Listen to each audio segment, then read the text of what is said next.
During the holidays there are a lot of dinners and parties we have to attend.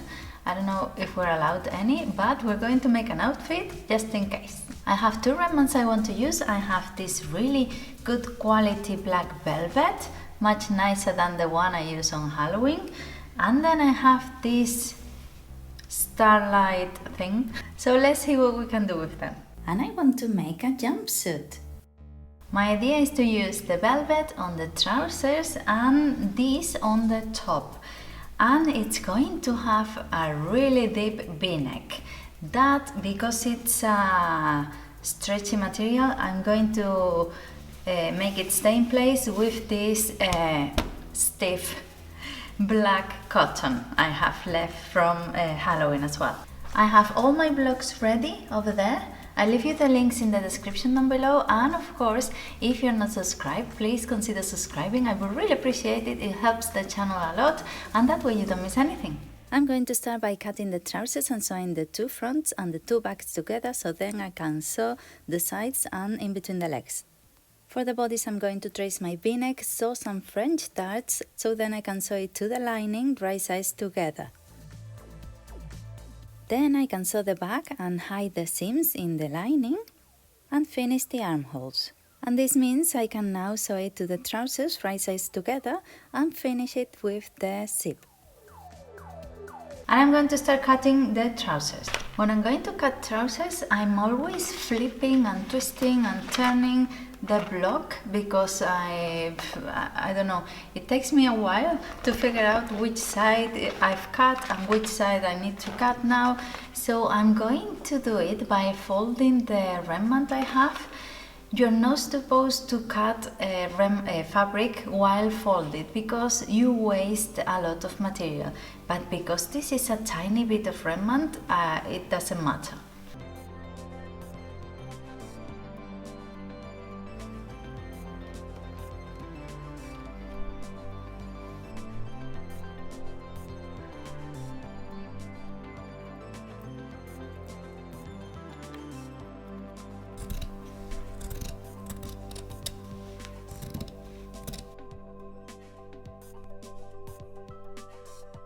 And with one of the scraps, I'm going to try the machine to see how it does. I have a stretch needle. To put the trousers together, I'm going to sew the two front panels right sides together from the waist to the crotch, and the same with the back panels, right sides together from the back to the crotch.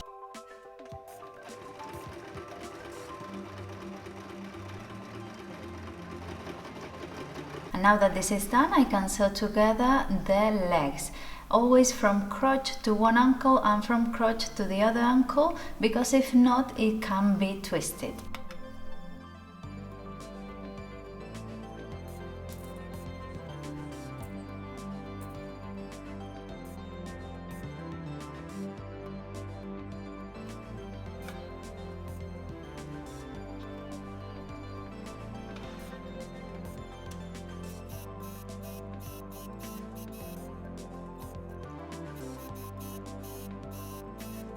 Trousers done. I left the back a bit open because I don't know the length, or I don't know where the invisible zip will reach, so just in case. So now with the top. To make the bodice, I'm going to use, of course, my block of measurements, and what I want to do is to make a nice deep V-neck. So I was thinking last night, getting to conclusions that when you cut, you always cut on the grain. What happens that if I want to cut a V-neck and I cut my pattern on the grain, the V-neck will be on the bias. And what happens with the bias? That it's really stretchy, and even more with this material because it's a stretchy material. So what I think that instead of cutting, I'm going to trace this on paper first, so I know what I'm doing. Instead of cutting on the grain, what I'm going to cut on the grain is the V-neck bit. So the pattern will be like this on the fabric. And I'm going to do the same with the two pieces I want to add to the front. inside with this stiff cotton that doesn't go anywhere, it's not stretchy at all, to make it stay a bit more. And I'm going to do the same. This is the selvage edge, so if I'm going to cut my material like this, my V-neck will be on the bias, so it's no use, so I'm going to cut it like this.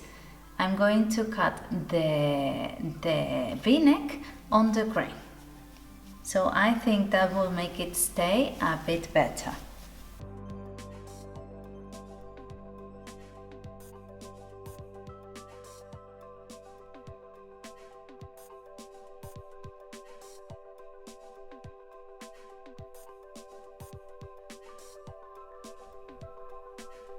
So this is my pattern already cut, and I left it at 7 centimeters on top of the waist, because I thought 5 was too much. And then I trace a French dart. This is a combination of the bust dart and the waist dart, because it's a stretchy material and I want to gather the excess there.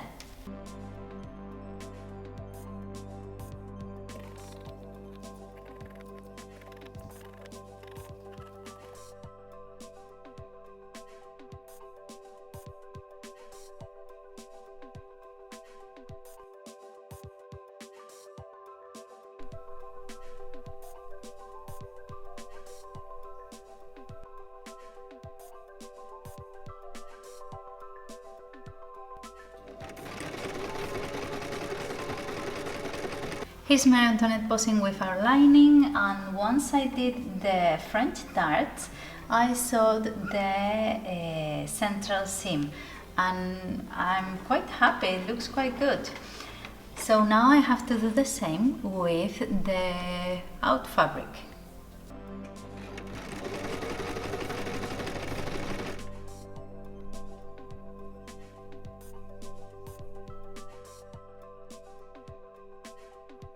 And it is now at this point that I'm realizing that I have double the fabric to sew to only one back.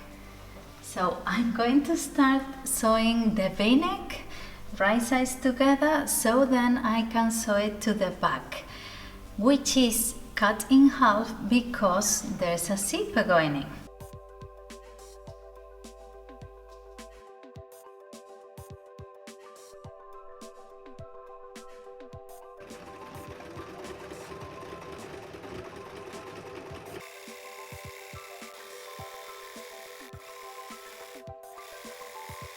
I managed to sew my V-neck and be brave to give it a snip here right on the V, because if not, once you turn it right sides out, that seam won't settle at all. It will be wavy and not good. And after doing that, I'm going to understitch that seam on top of the lining bit, just if it were a facing.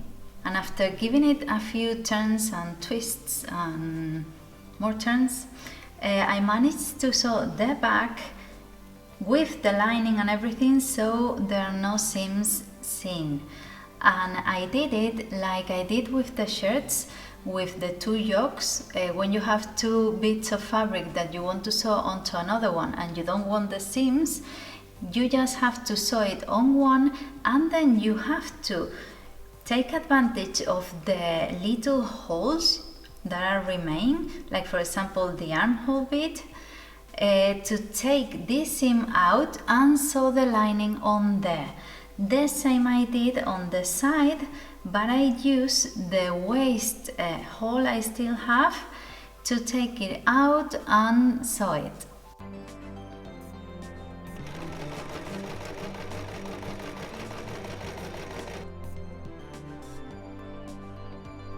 So this is how we're doing. I'm quite happy right now because it looks okay, it looks nice. The problem with this is that you can't really try it on until it's almost finished and you put the zip in, because it's something that, even though, I mean, you can try it on like this, but you can't see how fit it is and if you need to adjust something. So you have to really trust your pattern and your instincts, I guess. So now I'm going to just sew it to the trousers by the waist.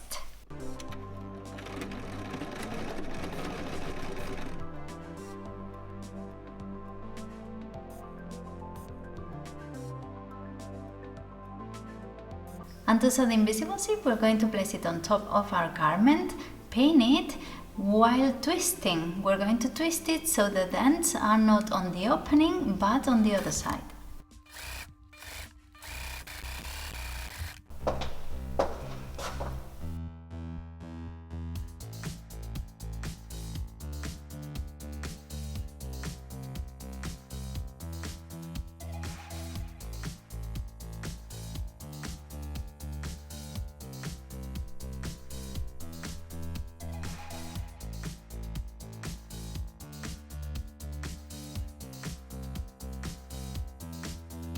And this is the final result. I'm quite happy with it. I think it looks quite stunning with all this V-neck business. I think it looks good. I'm quite happy about how I solved this V-neck because it stays in place quite well. Well, obviously if you get down to pick up something, maybe you show something, but apart from that, I think it looks quite neat with the lining underneath. And I think I managed quite well with all the lining, so the seams are hidden. So that's it. I think it looks quite good. I'm quite happy with it. So thank you for coming with me along this project. Don't forget to subscribe if you're not already. I would really appreciate it. And that way you don't miss anything next week. Bye.